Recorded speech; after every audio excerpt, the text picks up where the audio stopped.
नमस्कार, मैं हूं आपके साथ दीपक झा और आप देख रहे हैं भारत रत्न। दोस्तों, आज राहुल गांधी ने महाराष्ट्र से लेकर झारखंड तक प्रेस कॉन्फ्रेंस किया और एक एक करके नरेंद्र मोदी यानी प्रधानमंत्री नरेंद्र मोदी पर जमकर आरोप लगाए, जमकर जो है निशाने साधे हैं। अडानी और मोदी जी को लेकर कहा गया कि एक ही सेफ है देश में। और झारखंड में प्रेस कॉन्फ्रेंस किया गया जिसमें कि जातीयगत जनगणना पर ज्यादा जो है ध्यान केंद्रित किया गया और लगातार राहुल गांधी जहां भी प्रेस कॉन्फ्रेंस या जनसभा करते हैं तो जातीयगत जनगणना की बात करते हैं। आज हमारे साथ अनुराग द्विवेदी जी, जनता मंच के संपादक, फिर से जुड़ चुके हैं। सबसे पहले आपका स्वागत है। बहुत बहुत धन्यवाद, आभार आप सबका। अनुराग जी, आप जानते हैं कि फिर से एक बार जो ये दिया गया है राहुल गांधी की तरफ से और एक बार आरोप लगाया गया कि दरअसल आप जानते हैं कि देश में अभी एक ही मुद्दा छाया है और एक ही नारा जो है सुर्खियों में है, एक ही सेफ है, मतलब एक है तो सेफ है, बटेंगे तो कटेंगे वगैरह। उसी में राहुल गांधी ने कहा कि दरअसल देश में एक ही सेफ है। और जातीयगत जनगणना पर आप क्या मानते हैं?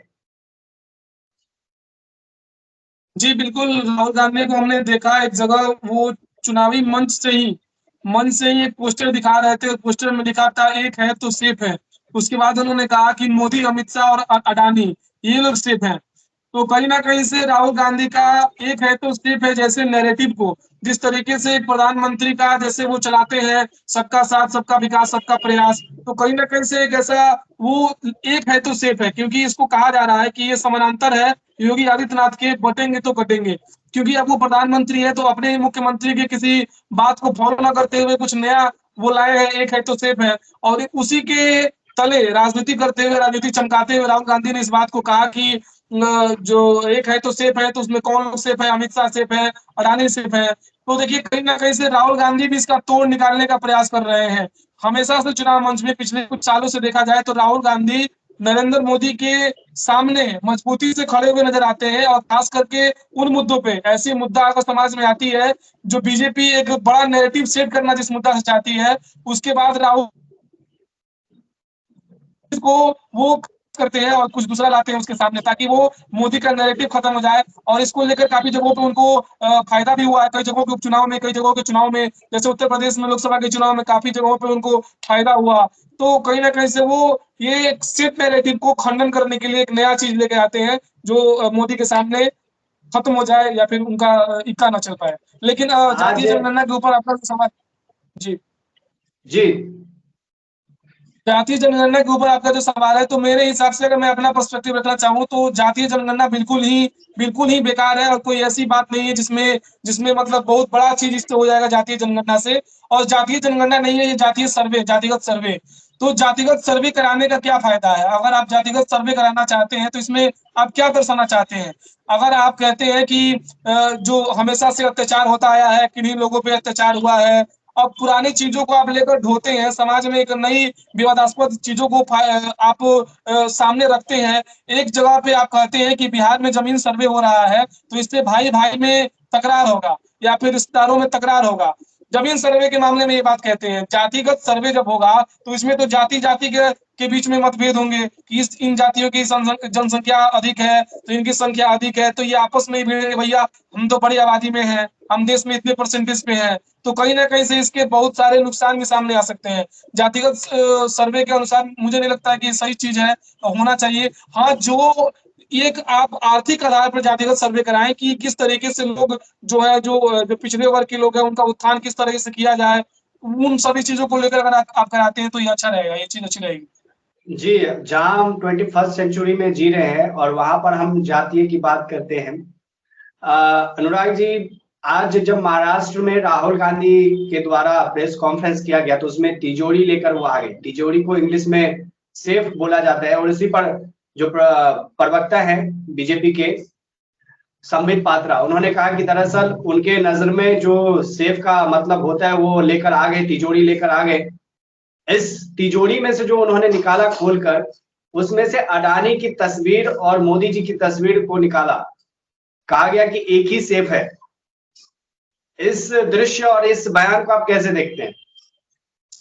देखिए, मुझे नहीं लगता है कि राहुल गांधी बार बार क्यों अडानी को टारगेट करने का प्रयास करते हैं। मुझे ऐसा कुछ नहीं लगता है, क्योंकि देखिए अडानी को टारगेट करने वाले राहुल गांधी, उनके ही सरकारों के लिए कई बार अडानी के बड़े बड़े प्रोजेक्ट दिए गए हैं। हाल ही की मैं बात करना चाहता हूँ, रेवंत रेड्डी की सरकार को अडानी से हाल ही में बहुत बड़ा अमाउंट मिला है। रेवंत रेड्डी को हाल ही में चारों तरफ सोशल मीडिया पे चल रहा था, कहाँ काम नहीं हुआ है।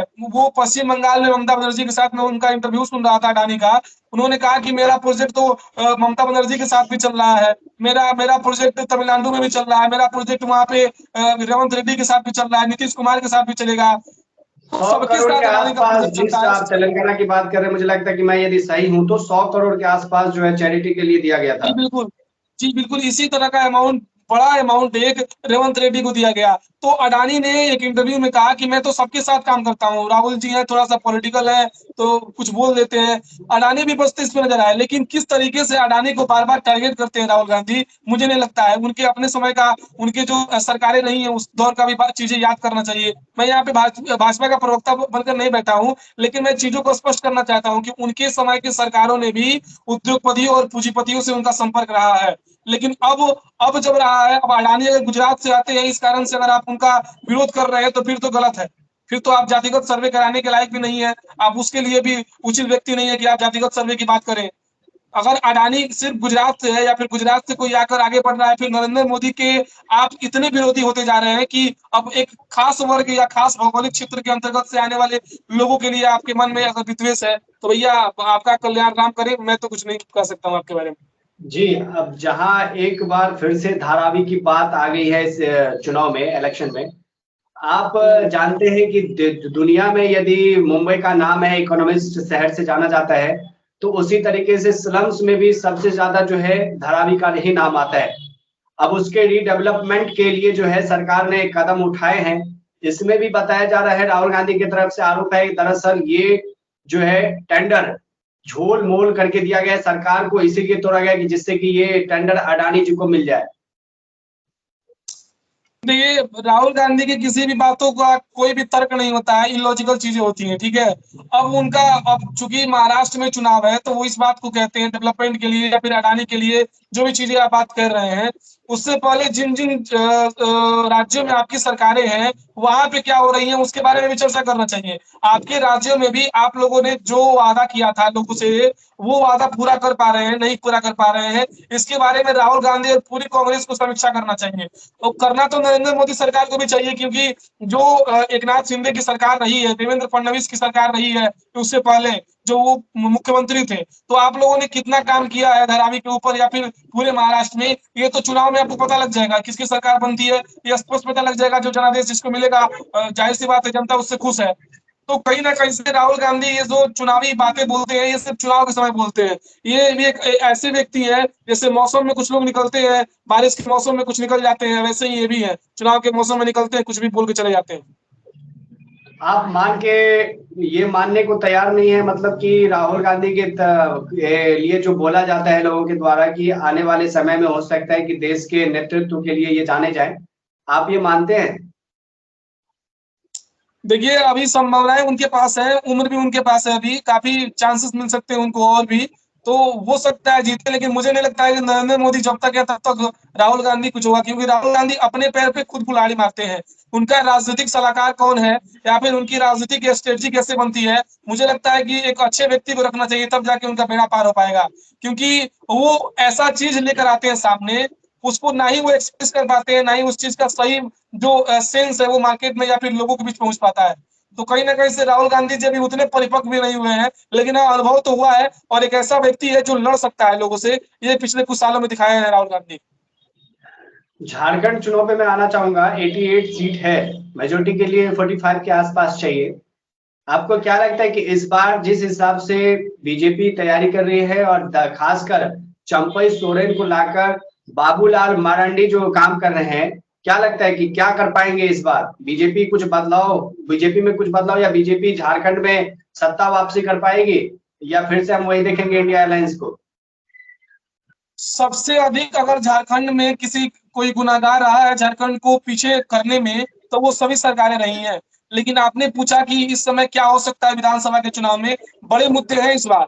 बड़े मुद्दे इसलिए है क्योंकि कोयला खनन की बात करें तो कोयला खनन के पास के जो इलाके हैं, उनका धंसना, वहां पे लोगों की नाराजगी, मैंने कई चैनलों के ग्राउंड रिपोर्टर्स को मैं देख रहा हूँ पिछले कुछ दिनों से, और मैं देख रहा हूँ कि लोग जो हैं, जैसे धनबाद का इलाका है, धनबाद के अगल बगल में कोयला का माइनिंग होता है, तो वहां पे जो मुख्य धारा में जोड़ने की बात है लोगों की, वो बिल्कुल ही ध्वस्त है। क्योंकि ग्राउंड स्तर पे आप देखिए तो वहां पे जो चीजें हैं, जो सड़क पहुंचाना चाहिए वहां पे, वो सड़क पहुंचा तो है, लेकिन सड़क फिर से टूट गया है, क्योंकि वो माइनिंग होता है, वहां ब्लास्ट होते हैं, तो जाहिर सी बात है वो धंसना टूटना ये लाजमी चीज है। तो मैं धनबाद के इलाके का आसपास का वो देख रहा था, वहां पे लोग बिल्कुल ही मतलब हेमंत सोरेन सरकार से बिल्कुल ही नाराज है। और कई ऐसे आदिवासी हैं, देखिए एक चीज तो ये हो गया कि वहां पे मुख्य धारा से अभी भी लोगों को जोड़ा नहीं गया है। पिछले सरकारों से जो भी सरकारें रही है, वो चाहे रघुवर दास की सरकार हो, वो चाहे हेमंत सोरेन की सरकार हो, या फिर उससे पहले की सरकारें हो, तो वो उस तरीके से काम नहीं कर पाए हैं। आदिवासियों को मुख्य धारा में लाने का काम है, वो नहीं हो पाया है।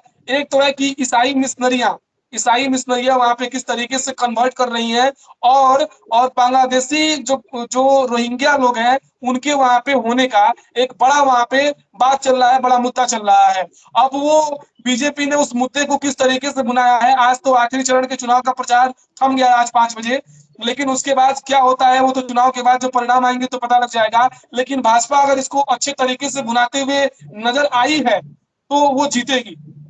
मुझे लगता है कि अगर 100% की बात करें तो उसमें 60 से 70% भाजपा इस चीज को मुद्दा बनाई है। अभी झारखंड चुनाव में जो प्रभारी थे, वो हेमंत बिस्वा शर्मा थे और शिवराज सिंह चौहान थे, भारतीय जनता पार्टी की ओर से। तो वो कहीं ना कहीं से इस मुद्दा को हेमंत सोरेन जो हेमंता बिस्वा शर्मा है, वो लगातार इस चीज को उठाते रहे हैं कि यहाँ पे बांग्लादेशी घुसपैठी अवैध तरीके से आके, और जो SC ST जो वहाँ के लोग हैं, या फिर आदिवासी समुदाय के लोग हैं, उनका जो हक है वो कहीं ना कहीं से रोहिंग्याओं के पास जा रहा है। और ये बड़ा मुद्दा पूरे झारखंड के विधानसभा के चुनाव में सर्कुलेट हुआ है।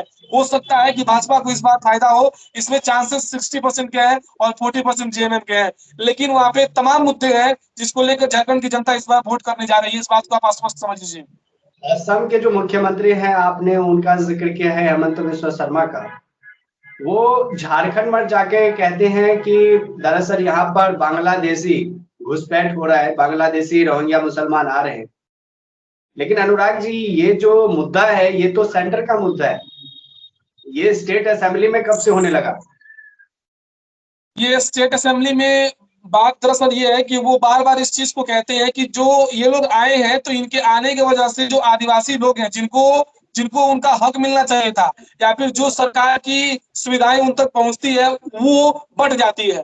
इस बारे में वो बार बार मुद्दा बनाए इस चीज को, लेकिन कहीं ना कहीं से वो इस बात की तरफ दर्शाने का प्रयास किए हैं कि सेंटर में तो उनकी सरकार है ही, स्टेट में अगर उनकी सरकार बन जाती है तो शायद इन चीजों को लेकर काफी सख्ती बरती जाएगी, जैसे आसाम में बरती जाती है, जैसे और भी स्टेट में जहां भाजपा शासित प्रदेश है वहां पे बरती जाती है। उस तरीके से शायद वो कहना चाहते हो इशारे इशारे में।